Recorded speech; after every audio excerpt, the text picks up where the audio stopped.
활력 넘치는 도시 베트남 경제 수도 호치민으로 스픽스 가족 여러분을 초대합니다. 천혜의 자연을 즐기며 급속하게 성장하는 베트남을 경험합니다. 철저한 검증을 거쳐 잘 먹고 잘 쉬며 재미있는 경제문화 공부를 곁들입니다. 함께하겠습니다. 평생 기억할 호치민 여행 투어 스픽스 세구미 투어 니타 트래블 베트남.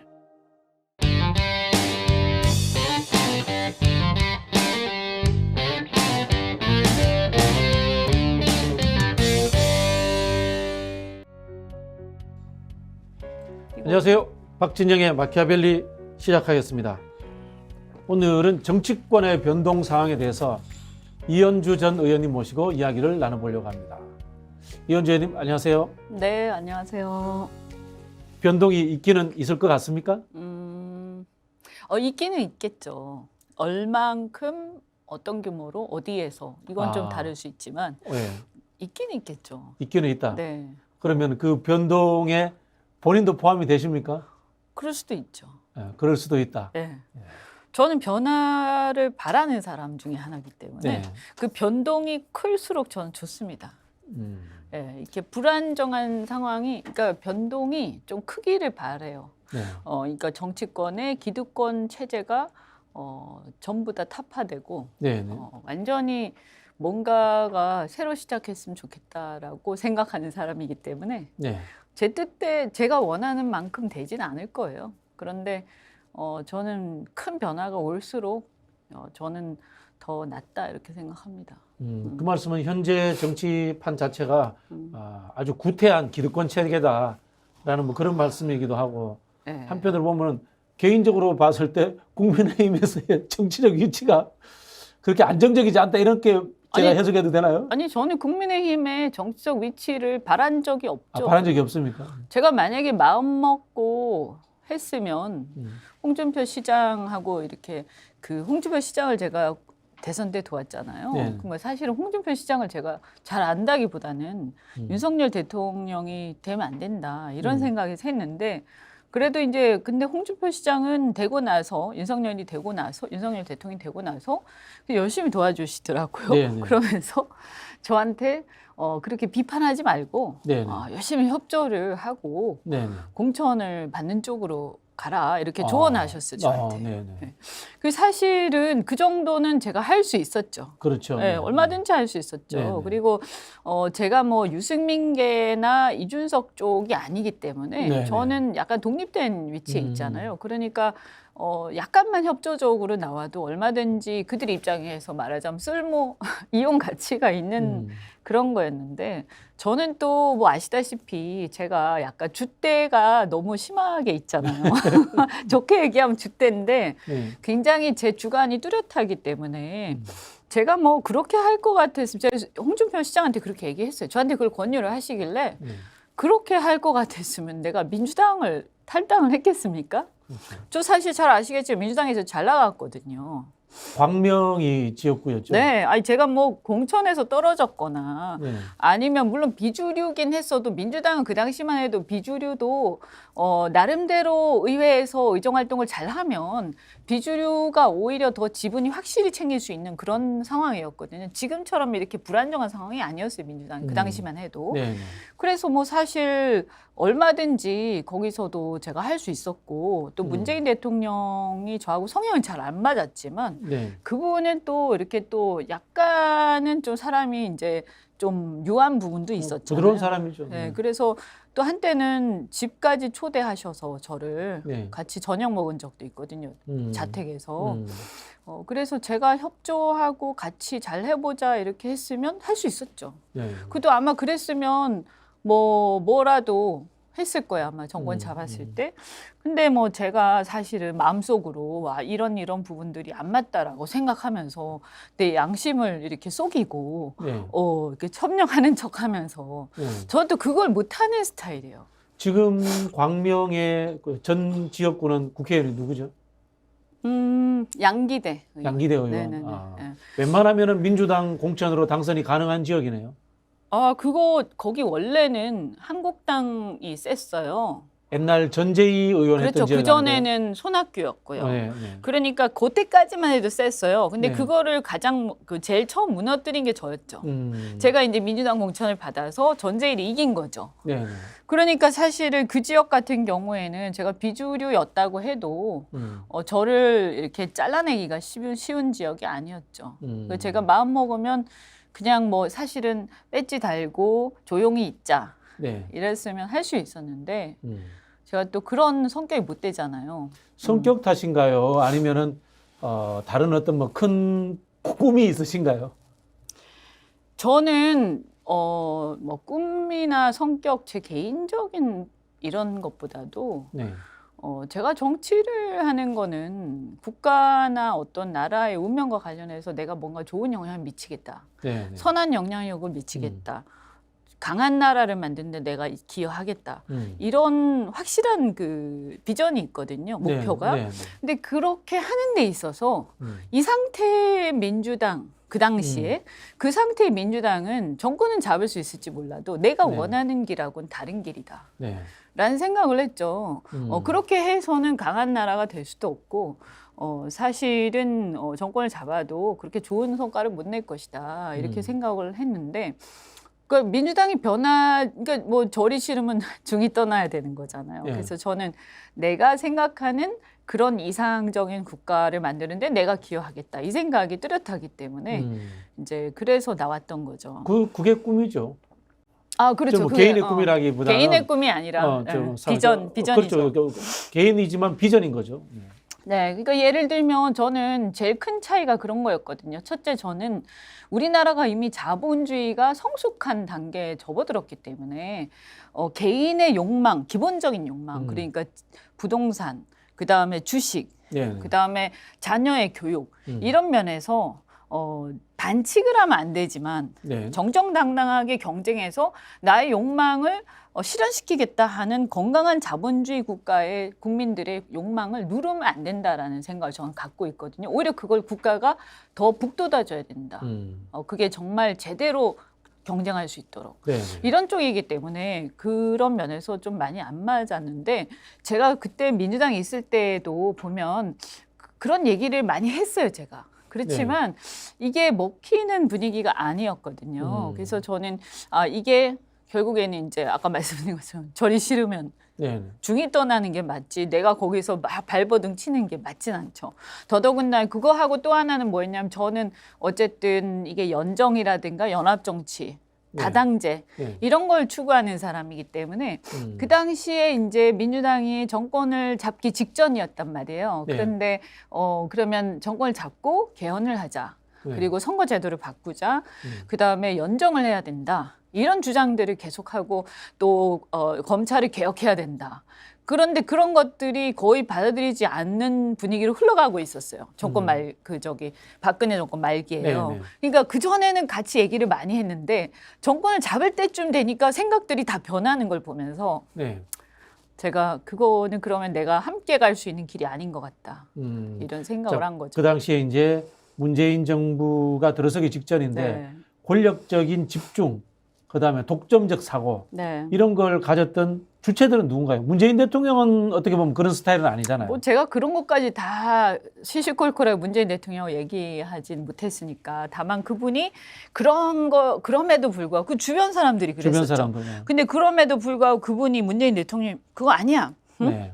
나는 이렇게 할 거야. 정권을 잡으면 지금 탄핵 이후에 우리가 갈 길은 개헌을 하고 선거제도를 바꾸고 검찰도 개혁하고 사회개혁을 제대로 해서 그리고 또 한편으로는 사실 민주당 같은 경우에는 상당히 또 진보적인 성향도 강했기 때문에 그럼에도 불구하고 자본주의 국가가 성숙돼 가는 과정에서 우리가 대중정당이 되기 위해서는 그런 면에서 약간 우클릭해야 돼. 이런 거를 딱 확고하게 타닥타닥 할 수 있는 그런 성향이 못 됐어요. 그런 리더십 스타일도 없었죠. 아니죠. 그래서 제가 볼 때는 대통령이 되더라도 그분한테 기대하기도 어렵고 이제 주변 사람들이 생각하는 걸 보면 결국에는 권력을 잡고 나면 우리가 이 권력을 잡고 상대를 괴멸시키면서 이 권력을 독점해 나가겠다. 이게 굉장히 강했거든요. 그러면서 다른 얘기를 하는 사람들한테 그냥 문자 폭탄 이런 것도 많이 보내고 그래서 이제 제가 볼 때는 이상이 많이 다르다. 저도 비슷한 경험이 있어서 이 말씀을 네, 계속 네. 드리는 건데요. 그런 생각을 저는 했죠. 어떤 경험이 있냐면은 열린우리당 시절 노무현 정부 시절에 노무현 대통령이 대연정을 던졌습니다. 대연정을 던졌는데 저는 되게 좋게 생각하는데. 민주당 내에 극렬 반대가 있었습니다. 극렬 반대는 제야 민주화 운동했던 세력들입니다. 그 세력들이 이제 극렬하게 반대를 했고요. 제가 그 당시 상황에 대연정 찬성자로서 전국 투어하면서 발제자를 했어요. 진짜요? 예. 와, 그때는 왜냐면 찬성이 힘들었을 텐데 분위기상. 제가 이제 영남 친도잖아요. 아. 우리는 이제 영남 출신의 노무현 대통령과 제가 89년도에 처음 뵀으니까 그렇군요. 노무현 대통령의 정신 세계를 이해하는 사람이니까 그런 동의를 해가지고 했는데 그때 이제 제야파들의 생각이 그거예요. 박근혜 한나라당은 퇴출시키고 박멸해야 될 대상으로 이제 봤던 거죠.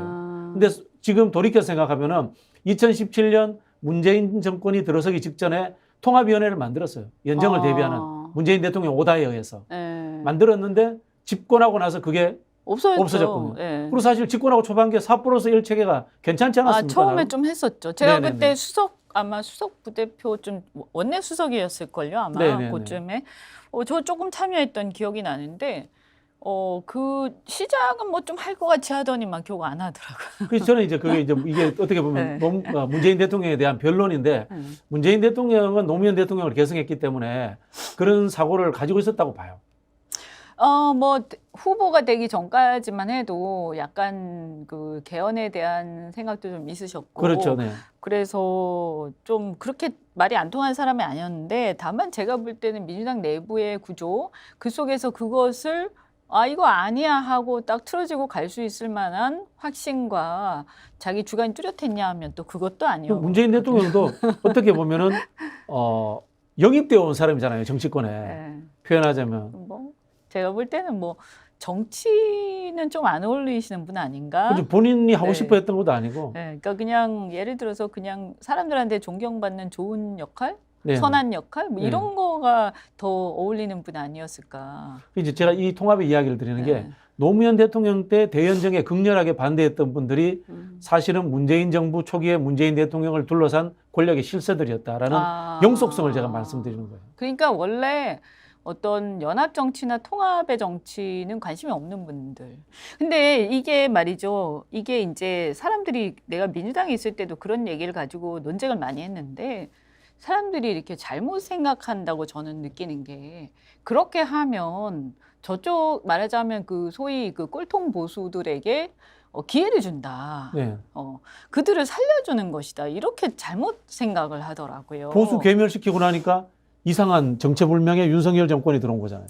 그러니까 우리나라가 이제 옛날에 전근대 사회처럼 정치적으로 정적을 죽인다는 것이 정치적으로 잠시 죽이는 것이지 진짜 죽일 수는 없잖아요. 그렇죠. 이게 사람을 아예 죽여버리면 뭐 싹이 없어지겠지만 지금 시대에 그게 불가능해요. 다시 살아서 돌아오거든요. 네. 어떤 경우에는 더 심하게 흑화돼서 돌아와요. 지금이 그런 상황이죠. 왜 그러냐면 죽었다가 다시 살아나는 과정에서 이게 왜곡되는 거예요. 그래서 네.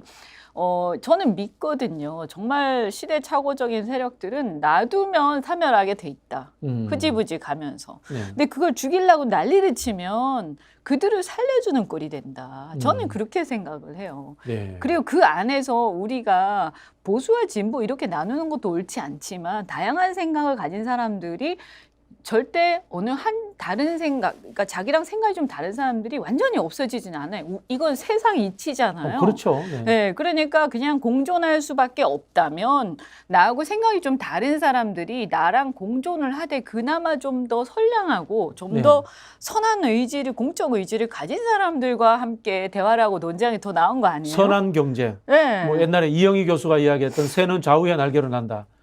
그렇죠. 그러니까 보수도 좀 더 합리적인 보수들과 얘기하는 게 좋고 진보 성향을 가지는 분들도 좀 더 합리적인 분들과 얘기를 해야 이게 답이 나오고 결론이 나는 거잖아요. 근데 서로 죽이자고 달려들면 결론이 안 나고 갈수록 서로가 경쟁적으로 흑화되는 거거든요. 네. 저는 그때부터 그렇게 생각을 했었어요. 그런 얘기도 많이 하고요. 근데 굉장히 그 사이에 너무 속상하기도 하고 또 문자 폭탄을 너무 많이 받으니까 그때 지금 뭐 거의 윤빠들 저리 가라 훨씬 심했죠. 어떤 면에서는 아마 기억이 잘 안 나시겠지만 네, 몇 년 네. 전이라.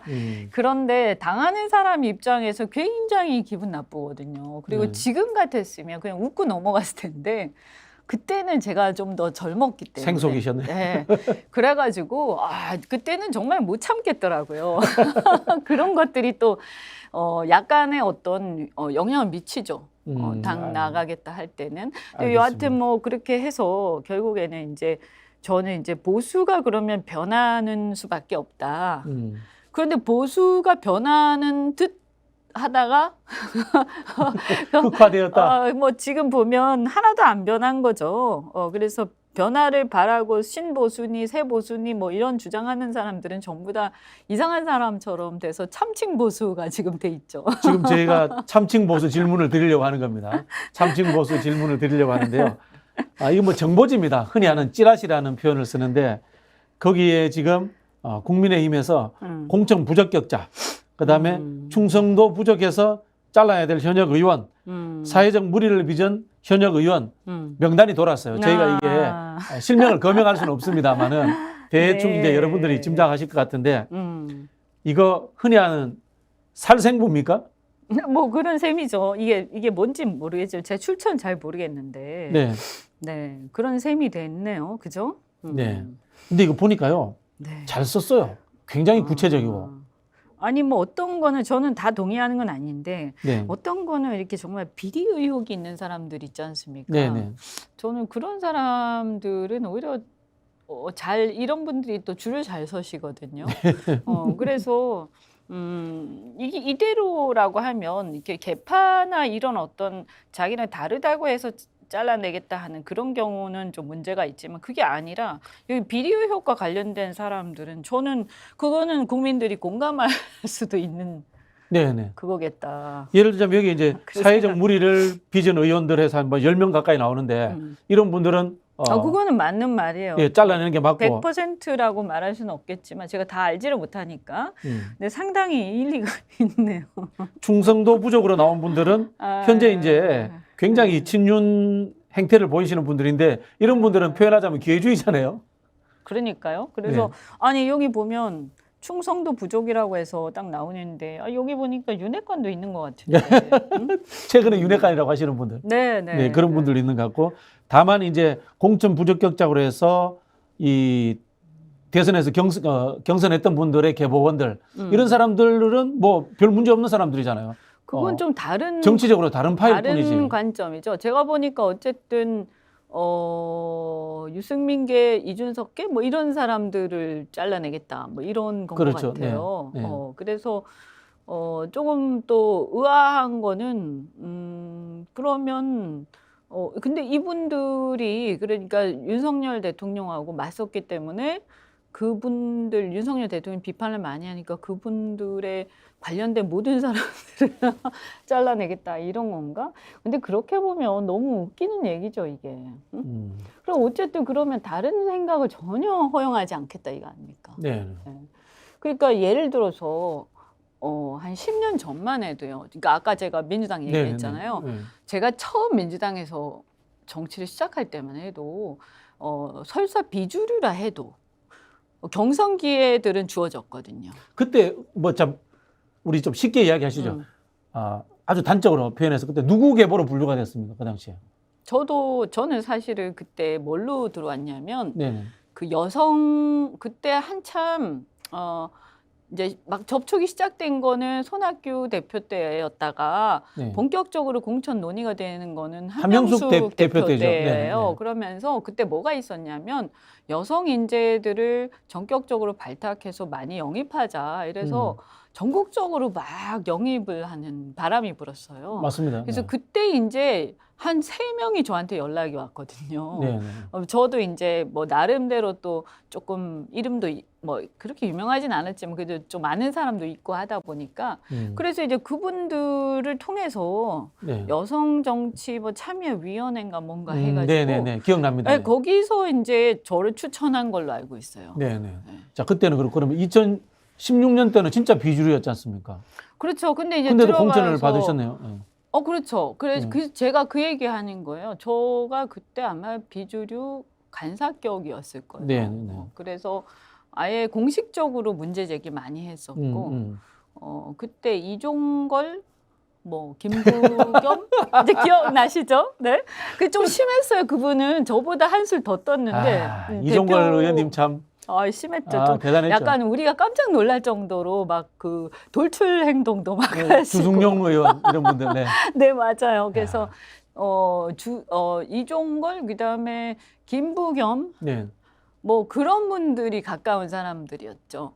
그래서 이제 그때 제가 비주류 간사 같은 거 하면서 발표도 하고 네. 뭐 이렇게 제가 초안도 잡고 막 그런 역할들을 했었는데 그럼에도 불구하고 그때는 아예 대놓고 비주류니까 공천 부적격자 이게 아니었고 2016년에 이종걸 의원도 공천 받았어요. 그것도 단수로 받았어요. 아니 그러니까요. 네네. 그러니까 뭐냐면 이런 거 있잖아요. 그때는 어떻게 20%인가 30% 하위 20% 컷오프였습니다. 의정 활동의 부적격자. 네. 그리고 의원들 다면 평가하고. 를 했는데 다면 평가도 하고. 네. 네. 그래서 예를 들어서 진짜 그야말로 이 항목이 많았어요. 네. 예를 들면 법안을 몇 개를 냈냐, 몇 개가 통과됐냐, 상임위 출석이 어떻게 됐냐, 그 다음에 뭐 자기 얘기 이런 것들이 자기가 정책 메시지를 얼마나 많이 내고 네. 또 얼마나 방송이나 언론 활동 열심히 하고, 그 다음에 또 예를 들어서 뭐 어떤 무리를 일으킨 게 있냐 없냐 이거 감점 사안도 네. 있었고요.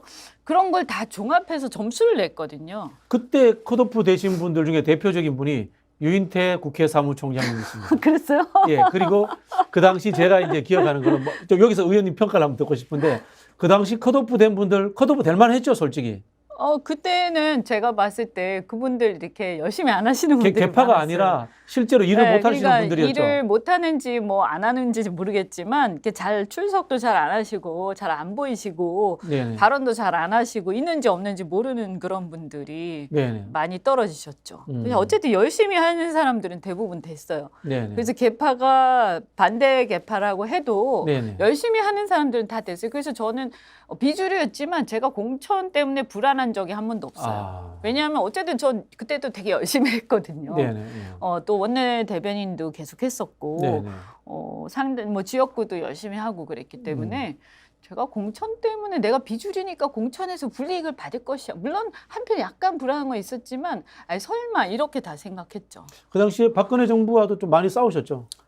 그때 제가 뭐 굉장히 문제 제기도 많이 하고요. 특히 제 기억으로는 정경련 가지고 막 할 때 기억납니다. 네네. 그때 저는 경제인 출신이었기 때문에 관치 경제에 대한 분노를 갖고 있거든요. 네네. 이 정치권이나 권력이 기업 정말 힘들게 만든 기업들 얼마나 어이없이 무너뜨리는지에 대해서 그래서 한진 해운 그거 죽을 네네. 때도 그것도 망할 때도 제가 이것은 두고두고 한이 될 것이다 우리나라에서 이런 얘기도 많아요. 그래서 박근혜 대통령한테 경제를 모르면서 이 함부로 막 굴지의 기업들을 죽이고 또 어떤 것은 살리고 기준이 없다. 그러면서 굉장히 비판 많이 했었죠. 근데 그때 어쨌든 그때는 저뿐만이 아니라 열심히 하는 사람들이 다 공천 받았어요. 네. 근데 지금 국민의힘에서 나오는 이야기에 사실의 본질은 개파 공천이에요. 개파 공천. 그러니까 여기 뒤에 충성도 부족은 뭐 제가 볼 때는 뭐 이거는 어차피 문제가 돼서 본선에서 안 될 만한 사람들을 찾아낸 거 아닌가요? 그런가요? 네. 자, 그러면은 이런 이제 정보지도 돌고 제가 봤을 때 이 정보지는 그냥 막 만든 게 아니에요. 저도 이제 실무자를 해봤기 때문에 이거는 제법 공들여서 제법 사실관계에 근거해서 만들었어요. 이 정도 만들었다면은 현실화될 가능성도 있다라고 보는데 그러면 여기에서 공천을 받지 못할 가능성이 높은 사람들은 뛰쳐나올 수도 있는 건가요? 글쎄 이제 제가 볼 때는 이분들 보면 참 저는 이런 분들이 참 한심하다고 생각하는데 뭐 여기에 충성도 부족 뭐 어쩌고 해갖고 이게 비리 의혹 있는 사람들 있지 않습니까? 이건 내용을 다 보긴 봐야 되겠지만 이게 만약에 사실이라고 하면 제가 생각할 때는 뛰쳐나온다 한들 뭐 길이 있겠냐 하는 생각이 들고요. 그러면 무소속 나오면 몰라도 앞에 있는 이 개파 관계에 그건 의해서 좀 다른 얘기죠. 공천 부적격자라고 보이는 분들은. 그건 좀 다른 얘기죠. 예. 그거는 집단적으로 나올 수도 있을 거고 다만 제가 볼 때 이분들 지금까지 한 행동을 보면 네. 그래도 끝까지 밀어가지고 있다가 마지막에 친윤에 붙으려고 노력하고 있죠, 이분들도 대부분이. 그럼요. 그러니까 저는 이분들 상당수가 참 한심하다. 음. 이게 딱 보세요. 여기 충성도 부족이라고 한 사람들 중에서도 친윤을 표방하는 사람들 상당히 있잖아요. 그러니까 윤석열 대통령은 제가 이렇게 쭉 보면 자기 가족 말고 그 외의 사람들에 대해서는요 철저히 이용하고 철저히 써먹다가 철저히 버린다. 네. 그래서 필요하고 그게 이용 가치가 있으면 이용하지만 그렇지 않으면 그냥 인정사정 없는 사람이에요. 그러면 그러니까 좀 나쁘게 얘기해서 잔인한 사람이라고 저는 생각하거든요. 네, 네. 근데 지금 다른 계파의 의원들이 굳이 필요할까? 윤석열 대통령 입장에서. 그러면 이제 흔히 하는 그냥 뭐 필요하면 외연 확장이라든가 총선의 경쟁력을 높이기 위해서 다양한 계파를 화합하는 것처럼 보여야 된다. 연포탕 정치가 필요하다. 이렇게 이야기하는 분들도 있거든요. 아니 그렇게 하려면 차라리 유승민하고 직접 하죠. 그렇네요. 네, 유승민하고 직접 하거나 이준석하고 직접 하지. 이 사람들이 무슨 큰 쓸데가 있겠어요? 그렇네요. 네, 아니 입장 바꿔서 안 그렇습니까? 그러니까 제 얘기는 계파가 달라도 국민들이 대중이 봤을 때 표가 되는 사람이면 그 사람을 좀 신경 쓰겠지. 근데 그게 아니고 표도 안 돼 별로. 네네. 그러니까 독자적인 득표력이 별로 없어. 네네. 그렇다고 해서 유승민이나 이준석이나 이런 어떤 그 비주류의 어떤 그런 일종의 대표격인 그런 사람들하고 그다지 막 이렇게 동지적으로 딱 밀접하게 딱 뭔가 어깨동무하고 있는 것 같지도 않아. 네. 그러면 누가 이분들을 챙길까요? 지켜주나요? 그죠? 네, 그러니까 제 얘기는 정치라는 게 뭐 꼭 의리가 다는 아니지만요. 이게 어쨌든 간에 다 똑같은 거 아니에요. 색깔이 분명해야 된다. 자기가 가치가 있어야 되는 거예요. 제 얘기는. 네. 정치적으로 가치가 있어야 되는 거예요. 그래서 생각은 저는 생각은 다를 수 있다. 네. 그런데 반대편에서 보더라도 그 사람이 가치가 있는 정치인일 때 그 네. 사람하고 나중에 끝에 가서 타협을 하든 하는 것이지 가치도 별로 없는데 무리해서 아니 지금 자리가 없어서 난린데 그렇잖아요. 특히 영남 지역이면 더 하겠죠. 야, 그 진짜 말씀을 들으니까 상상이 되네요. 예를 들어서 정체불명의 기회주의적으로 처신한 의원 한 20-30명 날려버리고 네. 그냥 유승민 공천 줘버리는 거야. 그리고 우리 화합했어.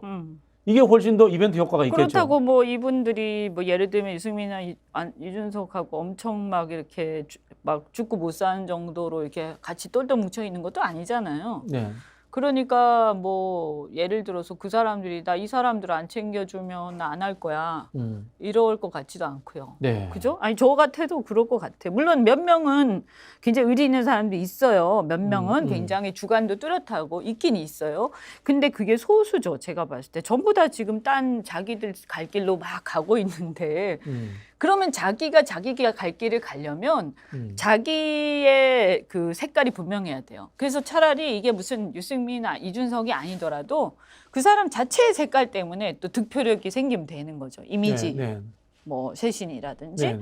근데 뭐 그런 어떤 기여도 없고, 그러니까 결국은 저는 경제학하고 똑같다.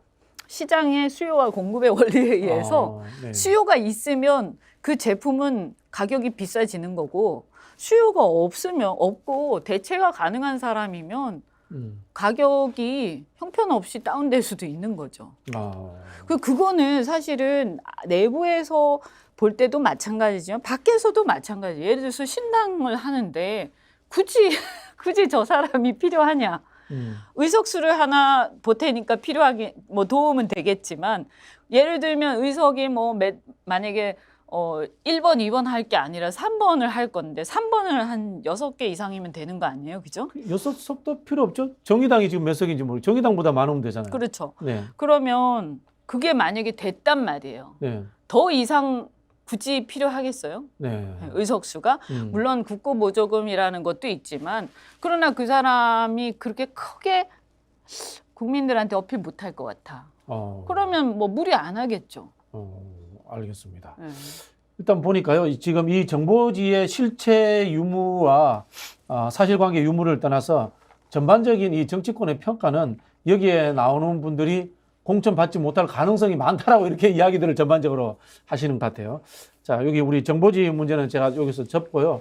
자, 정치면 본생리 이장과 함께하는 베트남 역사문화 기행입니다. 즐기고 쉬는 것은 기본이고요. 국립 호치민대학 경제문학 세미나를 같이 합니다. 그리고 산업 현장 방문도 있습니다. 8월 24일 날 목요일 날 첫 출발합니다. 59만 9천 원에서 199만 9천 원까지 다양한 프로그램이 있습니다. 밴드 검색 투어 스픽스에서 하시면 되고요. 전문 상담은 010-9261-1452, 010-9261-1452로 하시면 됩니다. 자, 지금 화면 있죠? 화면을 참조해 주시기를 부탁드리겠습니다. 활력 넘치는 도시 베트남 경제 수도 호치민으로 스픽스 가족 여러분을 초대합니다. 천혜의 자연을 즐기며 급속하게 성장하는 베트남을 경험합니다.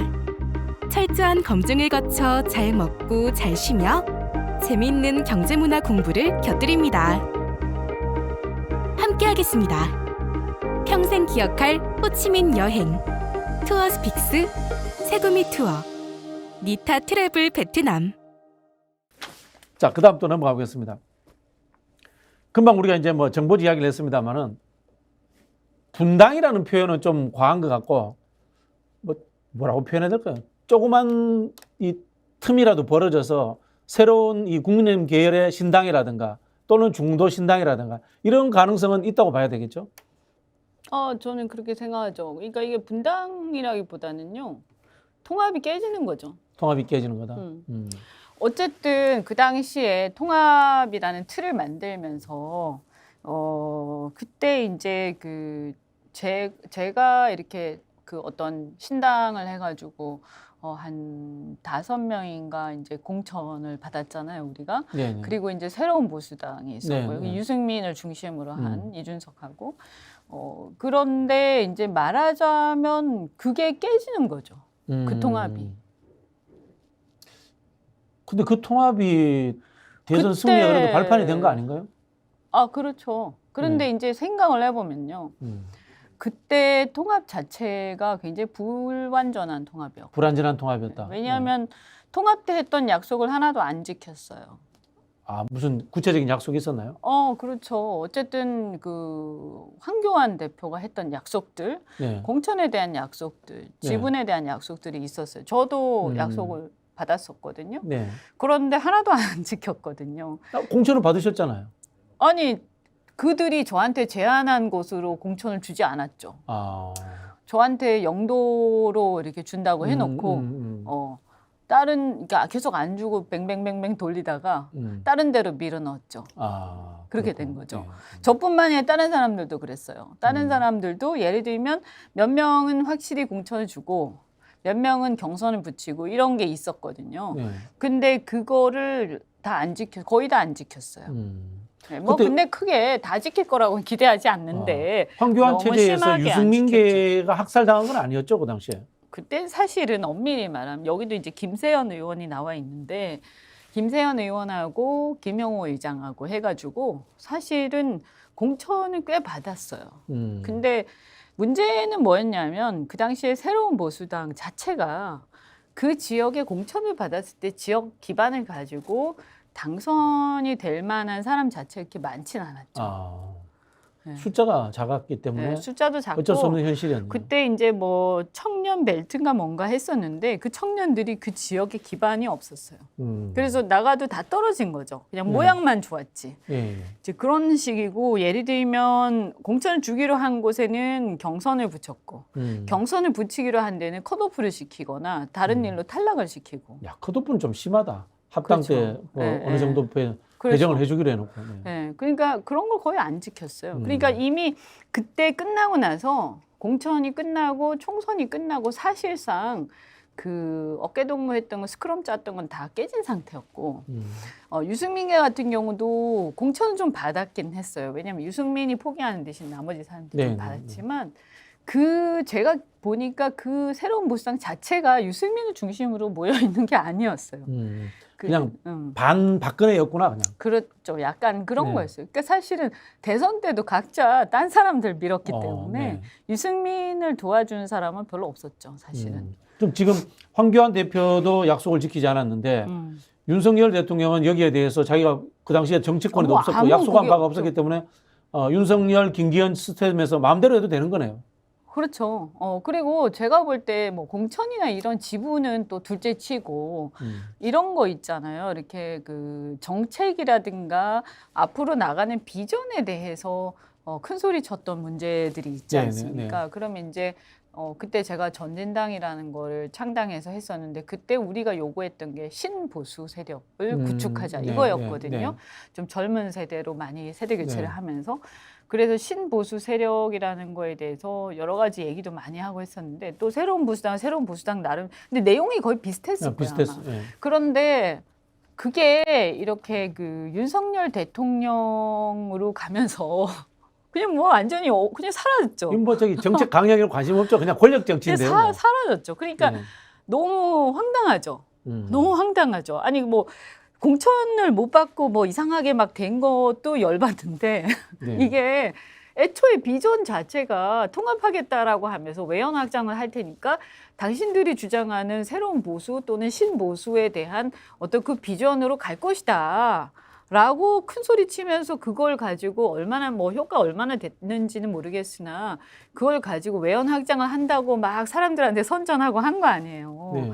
그런데 이제 딱 되고 나서 그 다음에 공천 이런 것도 사실은 이제 어떻게 보면 사람들이 좀 많이 들어가야 그게 실현이 되는 거잖아요. 이제 사람이 생각을 실현하는 네. 매개체죠. 근데 사람도 거의 많이 못 들어가고 음. 그다음에 두 번째는 그리고 나서 비대위를 가고 하면서 뭔가 좀 그럴듯하게 가는 건가 하고 지켜봤는데 그다음에 대선으로 가니까 완전히 권력투쟁으로 막 가면서 권력 싸움으로 가면서 그냥 윤석열 대통령 밑에 줄 서고 우르르 하면서 옛날에 얘기했던 건 온데간데 없어지고 그래서 야 이게 무슨 한편의 어떤 사기 행각 비슷한 생각도 들더라고. 저는 어떤 느낌이 드냐면요. 지금 이 국민의힘이 그냥 정당이 아니라 대통령의 돌격대라는 이런 느낌이 들어요.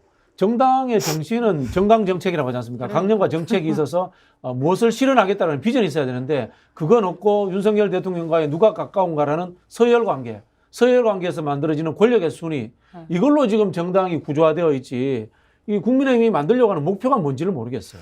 그러니까 사실 뭐 저는 제가 민주당 출신이라서 그런 건가 하는 생각도 좀 해봤는데 어쨌든 민주당 안에 있을 때도 노선 투쟁을 한 거 아니에요, 제가. 노선 투쟁을 한 거죠. 네. 사실 노선 투쟁을 한 거예요. 제가 뭐 누구 네. 개인을 막 한 적은 별로 없거든요. 근데 개인적으로 원수진 민주당 의원 없으시죠? 별로 없죠. 네. 그래서 뭐 그 노선 투쟁을 주로 한 건데 그러니까 이제 국민의힘도 저는 당들이라는 게 다 그렇게 갈 것이다, 가야 된다라고 생각하고 대통령은 또 대통령 선거 때 내가 윤석열을 도왔든 안 도왔든 저 사람이 내가 마음에 안 든다 하더라도 당은 당의 영속성을 가지고 당은 끊임없이 변화해 나가면서 그래야 다음 정권을 또 창출할 수 있는 거 아니에요?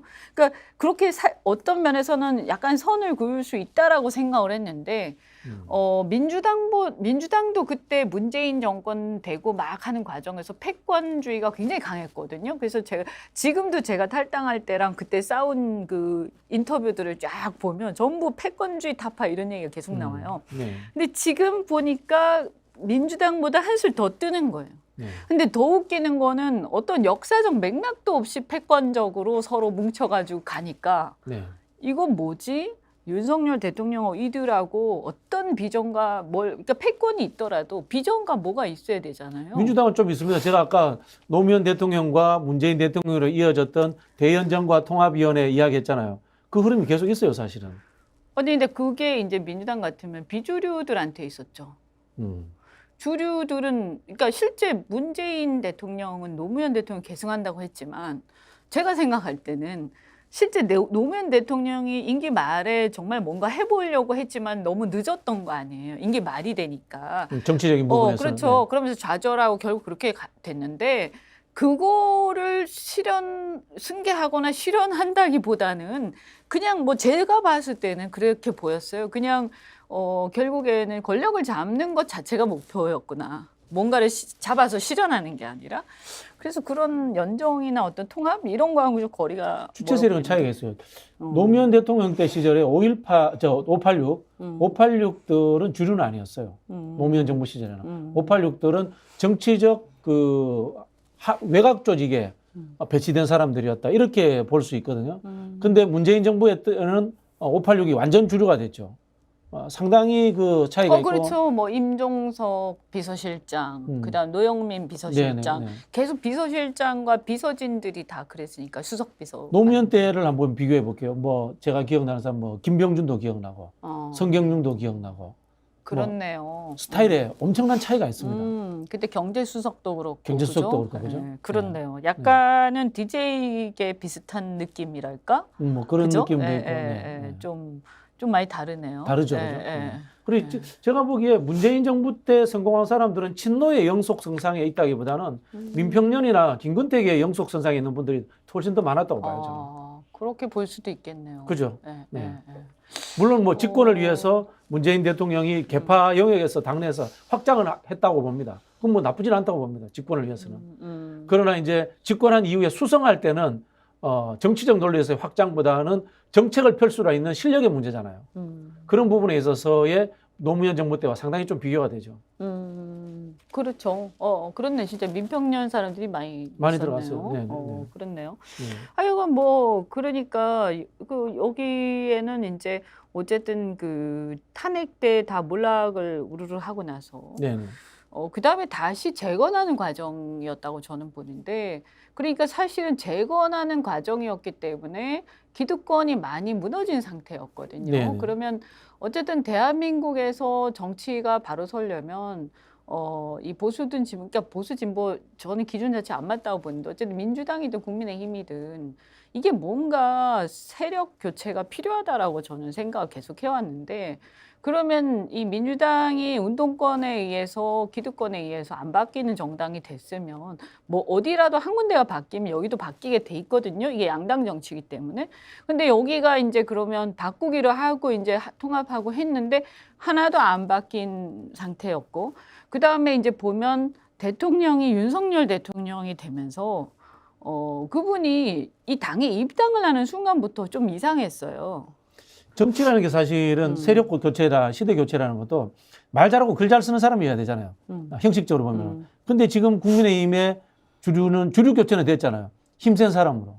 힘센 사람. 그러니까 그 사람들이 결국에는 그 전에도 탄핵할 때도 비박이긴 했는데 바른정당으로 나갔다가 다시 금방 복당하는. 그러니까 예. 나가는 것 자체도 그렇고 다시 복당하는 과정도 그렇고 어떤 기준이나 가치가 있어서 움직이는 게 아니고 권력지향적으로. 그저 누구 대통령 될 만한 사람이 반기문이냐 아니면 윤석열이냐 우르르 이런 네. 김무성이냐 뭐 이런 거 아니었어요. 네, 그래서 네. 제가 제일 정말 어떻게 저럴 수가 있지 않은 분들이 전부 결국 이 어떤 정권을 잡는 과정에서 앞장을 서더라고. 그리고 또 그런 사람들을 적극적으로 활용해서 대통령이 되면서 윤석열 정권이라는 것은 윤 대통령 내가 잘은 모르지만 검찰 출신이라는 것도 문제인데 심지어는 저렇게 지지 기반이 저렇게 돼버리면 그 밑에 옹이하는 사람들 자체가 정치를 뭔가 건강하게 바꿔나가고자 하는 개혁 세력이 아니었단 말이에요. 그리고 구태 세력들 데리고 뭘 할 수 기대하기가 기대난망인 거죠. 그렇게 되는 거죠. 그러니까 지금 현재에도 보면 과연 이 당이 보수가 달라지겠다, 반성한다 몇 번을 얘기를 했지만 결국에는 국민들을 다 속인 셈이 된 거고, 그러면 앞으로 그럼 달라질 수 있냐? 또 망하고 나서 똑같은 걸 반복할 거라고 저는 보거든요. 새누리당이 했던 거를.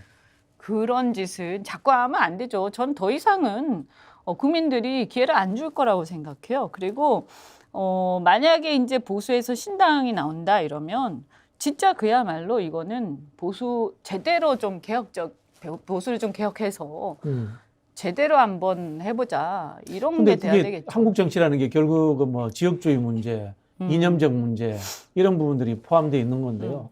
국민의힘 계열에서 신당이 생길 수 있는 공간이 비어 있다고 보세요, 그럼? 저는 비어 있다고 봐요. 비어 있다고 봐요. 왜냐하면 윤석열 대통령 기반이 없으시기 때문에. 음. 그분은 대통령 권력 가지고 그냥 지금 지탱하고 있는 거예요. 대통령 권력이 약해지는 순간 끝이에요. 제가 볼 때는. 그러니까 그분이 뭐 지역적 기반이 있습니까? 뭐 계층적 기반이 있습니까? 아니면 평생을 어떤 정치적 어떤 자기의 신념을 실현하기 위해서 싸워왔습니까? 뭐 정의라고 얘기하지만 공정한 상식은 무너진 지 오래됐잖아요. 아무도 힘이 그렇게. 있잖아요. 그러니까 힘이 있는 거죠. 힘이 근데 있잖아요. 그 힘은 유한한 거잖아요. 5년짜리고 실질은 한 3년짜리죠. 그죠? 예를 들자면은 지금 야당에서 쌍특검 이른바 김건희 도이치모터스 의혹, 그다음에 대장동 의혹 관련한 쌍특검을 올려놨습니다. 이게 이제 12월 말이 되면은 현실화됩니다. 국회에서. 이게 윤석열 정부에 굉장히 큰 타격이 될 겁니다. 그런 위기가 온다면은 국민의힘 내에 뭐 일부라도 뭐 분화된다거나 뛰쳐나온다거나 이럴 가능성이 커질 수도 있는가요? 위기 상황. 아니 제가 볼 때는 뭐 의원들이 나오는 건 큰 의미가 없는 것 같아요. 네. 왜냐하면 국민의힘의 의원 중에 지금 정치적 비중이 좀 있는 사람이 있습니까? 장제원? 그건 윤핵관이고. 유력관으로서. 그 제 얘기가 뭐냐면 비주류로서. 비주류 중에서 네. 현역 의원 중에서 정치적 비중이 크고 지도력을 발휘하는 사람이 한 명이라도 있냐고요. 없잖아요. 야, 심각하네요. 없죠. 한 명도 없죠. 근데 그런 사람 나오나 안 나오나 별 차이가 없어요. 제가 볼 때는 국고보조금을 더해주고 나중에 번호에서 도움이 될 수는 있지만 이것 자체가 정치적 변화를 이끌어내는 추동은 될 수 없다. 그러면 우리가 이런 것들을 만약에 신당을 한다라고 하면 이것은 정치적 변화를 이끌어내서 역사를 한번 새로 써보자 이거잖아요. 힘들어도. 네. 예전에 하려고 하다가 포기했지만 이제 도저히 안 되겠다. 진짜 한번 해보자 이거잖아요. 네. 그러면 그렇게 하려면 그거는 지금 이 상황에서도 끊임없이 그 길을 걸어왔던 사람들 중에서 뭔가 깃발을 들어야 가능한 거겠죠. 현실적으로는 뭐 저 이현주 의원님 언급해도 불편하지 않으시죠? 괜찮으시죠? 괜찮아요. 네, 뭐 예를 들면 뭐 이준석 전 대표, 유승민 전 의원 이런 분들 아닌가요, 그죠? 뭐 그 정도죠. 그리고 이제 우리하고 조금 친한 사람들 일부 뭐 이런 친한 사람들 누구 있습니까? 또 그거는 고백 못 합니까?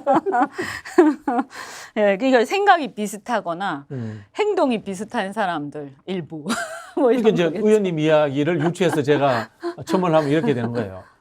결국은 윤석열 정권이라는 것은 국민의힘을 힘으로 장악하고 있기 때문에 윤석열 대통령의 힘이 흔들려야지만이 틈이 생긴다는 거지 않습니까?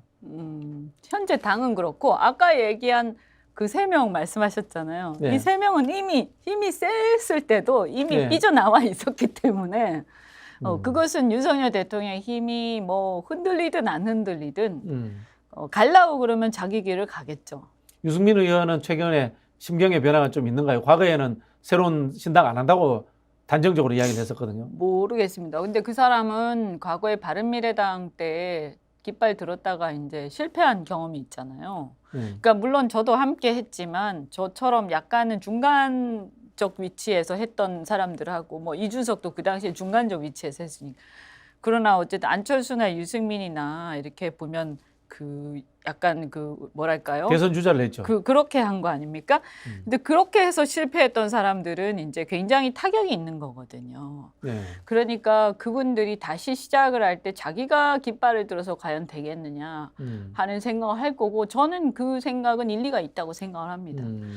예를 들어서 뭐 유승민 당 뭐 이렇게 돼가지고는 성공할 수 없다라고 생각하고 왜냐하면 그것이 처음에 관심을 가질 수는 있겠지만 한계도 뚜렷하기 때문에. 네. 그래서 예를 들어서 그러면 지금 뭐 이준석 대표도 그렇고 저도 그렇고 뭔가 새롭게 뭔가 하고 싶다는 생각이 설사 있다 하더라도 우리가 지금 뭐 누구 대통령 만들기 위해서 당을 나가자 이건 아니지 않습니까? 지금 상황 자체가. 그래도 뉘앙스를 줘야죠 국민들한테. 그게 한편으로 보면 또 미래의 비전이기도 하고 미래의 형상이기도 아니 근데 한데. 그것이 유승민이라고 누가 생각합니까?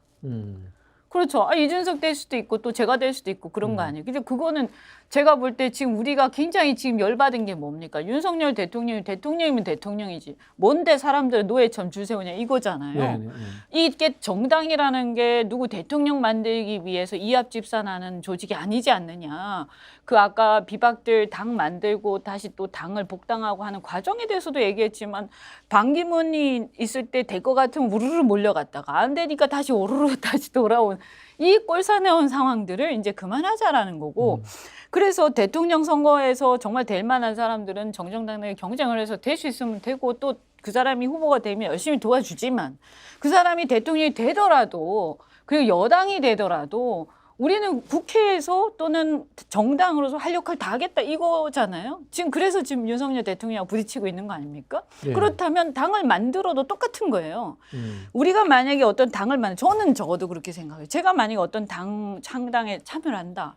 그러면 이런 행태들을 고쳐서 다른 새로운 정당의 어떤 운영을 해보자 우리가. 그러면 의미가 있는 거지만 그것이 그냥 윤석열에서 다른 누군가로 바뀔 새로운 권력을 바에야 창출하기 위한 당을 만드는 것은 아니다. 그거는 그 결과적인 거고요. 네. 이상을 실현하기 위해서 하는 거죠. 네. 지금 뭐 네, 양양자, 금태섭 이런 분들하고는 관련이 없으시죠? 그쪽에서 만드는 신당론 뭐 김종인 전 비대위원장도 그쪽하고 이제 맥을 같이 하는 것 같은데. 그분들은 이제 저는 큰 변수는 안 될 것이다 이렇게 네. 보죠. 뭐 예를 들어서 뭐 지향하는 바가 같으면 얼마든지 문호는 열려 있고 함께 대화할 수 있지만 그분들 지향점을 모르겠어요. 네, 그러니까 그 말이에요. 제 얘기는 일단 모든 것은 열려 있지만 지향점이 같은지가 알 수가 없다. 그분들이 지금 정의당 신당파도 만나고 있어요. 그 무슨 말인지 저는 진짜 이해가 잘 안 돼요. 그래서 지금 이현주 의원님께서는 신당을 하더라도 정의당 신당파를 만나실 생각은 없으신 정의당 거잖아요. 신당파 누구예요? 뭐 박원석, 김종배 이야기도 있고요. 그 장혜영, 유호정 이야기도 있고요. 뭐 다양합니다. 네. 그쪽 분들을 만나서 같이 하실 의향은 없으신 거잖아요.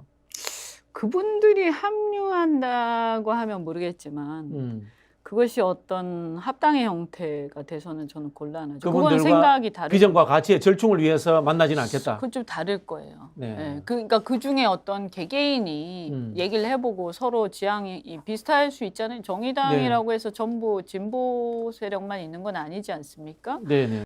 근데 근본적으로 저는 정치적 노선이나 이런 것들이 약간 중도에 가깝거나 아니 중도 보수나 요런 정도의 스펙트럼이라고 생각하기 때문에 물론 거기서 뭐 진보적 색깔을 가진 사람도 같이 할 수 있죠. 하지만 그것이 이제 어떤 정의당하고 합당하는 방식이나 이런 느낌으로 가서는 좀 아니지 않나 이런 생각이 드는 그런 생각이 거죠. 듭니다. 네. 개인적으로 김종대 의원하고는 좀 친분이 저는 뭐 굉장히 좋아하고 네. 그분은 굉장히 합리적인 분이시고 저는 그분의 국방이나 외교에 대한 식견을 굉장히 높이 사고 큰 도움이 되시는 분이다. 두 분이 좀 서로 비슷한 약간 재밌는 면도 케미가 있죠. 있을 것 같은데요. 네, 비슷한 면도 강한 국가 이런 것도 선호하시잖아요. 그러니까 저하고 생각 비슷한 것도 굉장히 많으시고 그분은 기존에 이제 정의당의 노선하고 꼭 같은 건 아닌 것 같아요. 평등주의적 사고를 앞세우지는 않는다. 네, 이거 뭐 어떤 노동계 출신도 아니시고요. 네. 뭐 그 정도의 어떤 주체적 외교에 대해서는 저도 충분히 공감하기 때문에 이제 그런 것들이 맞으면 같이 할 수 있다는 거죠. 하지만 예를 들어서 기존의 정의당하고 집단적으로 뭔가 도킹을 해서 네. 이건 뭔가 아닌 것 같죠. 제가 볼 때는. 그리고 또 정의당 상당히 이제 페미니스트 정당 같은 부분도 있고 그죠?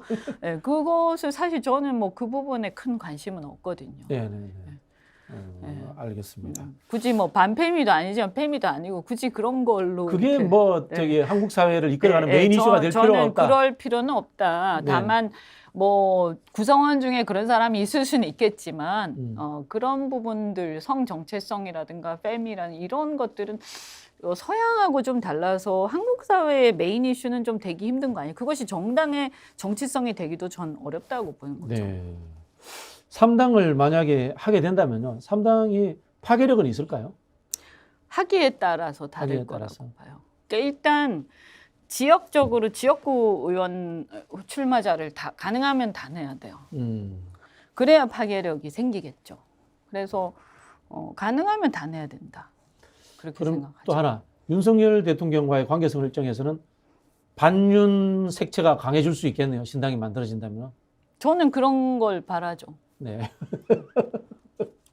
아니 명확해야지. 아니 다음 선거에서 만약에 안 나갈 건 모르겠는데 제가 굳이 국민의힘을 나와서 네. 당을 새로 하겠다라고 하면 굳이 나와가지고 맞습니다. 그러면 그것은 이 대통령하고 같이 못 하겠다는 얘기를 하는 거잖아요. 네, 그러면 그 명확해야 되는 거 아닙니까? 비판적 시각을 분명히 갖고 있어야죠. 네. 네, 양양자 금태섭 신당하고는 확실히 다르시네요. 견제를 확실히 하겠다. 네. 제가 봤을 때 민주당이 너무 어설프거든요. 견제하는 네, 데 네. 있어서. 그러니까 막 말은 되게 험하게 하는데 그러니까 말은 굉장히 막 원색적이고 험하게 많이들 하시더라고. 근데 저는 뭐 저도 예전에 그런 때도 있었지만 좀 정치를 해보니까 말을 험하게 하는 게 상대가 그걸 무서워하는 게 아니더라. 네. 얼마나 날카롭게 증거를 찾아내고 얼마나 국민들한테 공감되는 논리로 비판을 하고 또 내가 저 당이 너무 싫지만 그래 또 잘할 때는 뭐 별로 없긴 한데 보니까 뭐 잘할 때는 또 박수 쳐주기도 하고 아니면 또 예를 들어서요 별로 그렇게 트집 잡을 일이 아닐 땐 굳이 트집 잡을 필요 없어요. 그러니까 예를 들면 그 양평고속 이런 거는 정말 이거는 그냥 놔두면 안 되는 거죠. 예를 들어서 이 정말 중요한 거 우리가 국가 이렇게 가면 절대 안 되겠다 하는 거 저는 후쿠시마 오염수도 그런 부류라고 생각하고 외교라든가 이런 데서 너무 자기 마음대로 막 하는 거 이거 제동 확실히 걸어야죠. 네. 알겠습니다. 들어보니까 뭐 제 방식으로 결론을 내리자면 선명 보수 야당, 뭐 보수라는 걸 굳이 선명 중도 보수 야당. 뭐 하여튼 뭐 제가 생각할 때는 이건 있는 것 같아요. 이게 뭐 제 생각이에요. 다른 사람들하고 이렇게 얘기하면서 조금씩 달라질 수는 있을 거라고 생각하고요. 저는 이런 거 있잖아요. 민주주의라든가 소통 방식이라든가 미래지향적인 부분은 민주당보다도 훨씬 더 선명해야 된다. 선진화되어야 된다. 네, 선진화돼야 된다. 그런데 경제라든가 이런 부분에 있어서는 이미 우리 국민들 상당수가 그 자본주의 이 어떤 시스템에 상당히 여기에 이제 정착이 돼가는 과정이기 때문에 정착되었죠. 뭐. 네, 그렇잖아요. 86들도 이미 60대 다 됐지 않습니까?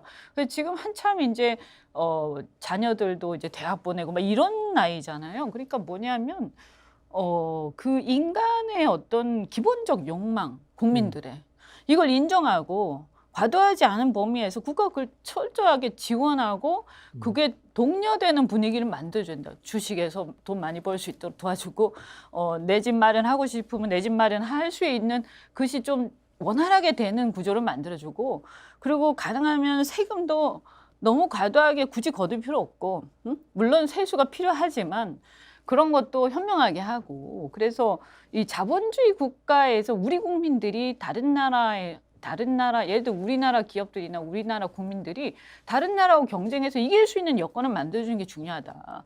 그래 강한 나라가 되는 거잖아요. 그래서 그런 면에서 민주당하고 좀 다르지 않을까. 네. YS 대통령 생각하고 비슷한 것 같은데요. 김대중 대통령도 그 뭐 이념적 성향이나 이게 스펙트럼이 거기서 좀 비슷했고. 그러니까 제가 볼 때 우리나라 정치가요. 한국은 그렇게 이념 정당이 그렇게 있었나 하는 생각이 많이 들어요. 우리는 서양하고 달라서 사회주의 이념이 태생적으로 나왔던 나라도 아니고요. 다 이식된 거잖아요. 그래서 실은 저는 대한민국의 상당수의 국민들은 이 스펙트럼이 크게 다르지 않다. 약간의 다름이 있지만 결국 모아놓고 보면 다 그 안에 있다. 그래서 얼마든지 합의가 가능하고 방법을 찾아낼 수 있다. 그래서 저는 사실은 아주 극단적인 한 20%씩을 빼고 한 60%가 비슷하다고 생각해요. 그 20%에 윤석열 대통령이 들어가는 것 같아요. 맞아요. 그런 것 같아요. 네. 그리고 민주당은 사실은 왼쪽 20%도 아니에요. 솔직히 얘기하면. 대중정당이거든요. 근데 이상하게 자꾸 말을 그렇게 해갖고 아니면 과거의 어떤 트라우마 같은 그러니까 문재인 정권 때 보면 부동산 이런 거 괜히 그 김수현 실장 이런 사람이 너무 과하게 막 오버해가지고 그러다 보니까 근데 민주당의 스펙트럼도 상당히 왼쪽에 있는 걸로 사람들이 인식하고 있죠. 네. 그래서 사실은 민주당의 혁신 포인트는 그 점이에요. 음. 대중정당으로서 스펙트럼을 분명히 하겠다라고 하는 게 제가 볼 때 민주당의 혁신 포인트인데 김은경 위원장은 자꾸 이렇게 뭔가 내부 권력 투쟁에 관련된 얘기만 집중하고 있어서 대중들이 관심이 없는 거예요. 그 본인이 해결할 수 있다고 생각하는 것 같아요. 해결도 안 돼요. 해결 안 그리고. 되는 거. 예, 알겠습니다. 오늘은 뭐 여기서 접도록 하겠습니다. 예. 자, 극단적이고 퇴행적인 이 부위들은 정치적 통합에서 사실 빠져주셔야 안 되겠나 뭐 그런 생각이신 것 같습니다. 자, 박진영의 마키아벨리 이현주 오연편은 마치도록 하겠습니다. 감사합니다. 네, 고맙습니다. 활력 넘치는 도시 베트남 경제 수도 호치민으로 스픽스 가족 여러분을 초대합니다. 천혜의 자연을 즐기며 급속하게 성장하는 베트남을 경험합니다. 철저한 검증을 거쳐 잘 먹고 잘 쉬며 재미있는 경제문화 공부를 곁들입니다. 함께하겠습니다. 평생 기억할 호치민 여행 투어 스픽스 세구미 투어 니타 트래블 베트남